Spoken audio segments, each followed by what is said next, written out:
அனைவருக்கும் இனிய காலை வணக்கம். மார்கழி 13வது நாளான இன்று திருப்பாவையில் 13வது பாடலை பற்றி பார்ப்போம். புள்ளின் வாய் கீண்டானை பொல்லா அரக்கனை கிள்ளி களைந்தானை கீர்த்திமை பாடிப்போய் பிள்ளைகள் எல்லாரும் பாவை களம்புகார் வெள்ளி எழுந்து வியாழன் உறங்கிற்று.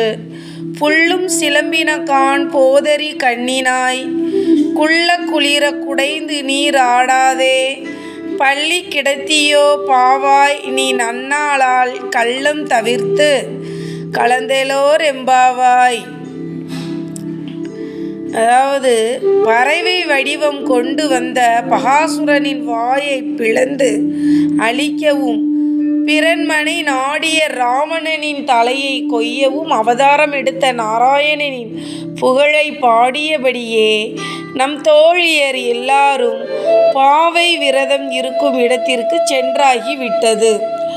கீழ்வானத்தில் வெள்ளி முளைத்து விட்டது. வியாழன் மறைந்து விட்டது. பறவைகள் கீச்சிட்டு பாடுகின்றன. தாமரை மலர் போன்ற கண்களை உடைய பெண்ணே, விடியலை உணர்த்தும் இந்த அறிகுறிகள் தெரிந்தும் உடல் நடுங்கும்படி குளிர்ந்த நீரில் நீச்சல் அடித்து குளிக்க வராமல் என்ன செய்கிறாய்? அந்த கண்ணனை நினைக்கும் ஒவ்வொரு நாளும் நன்னாளே. மார்கழியில் அவனை நினைப்பது இன்னும் சிறப்பல்லவா? எனவே தூக்கம் என்கின்ற திருட்டை தவிர்த்து எங்களுடன் நீராட வா அப்படின்னு அழைக்கிறாங்க.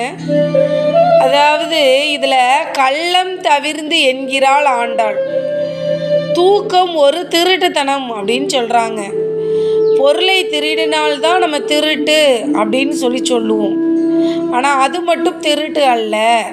நம்ம நேரத்தை வீணடிப்பதும் ஒரு வகையில் திருட்டு தான் அப்படின்னு சொல்கிறாங்க.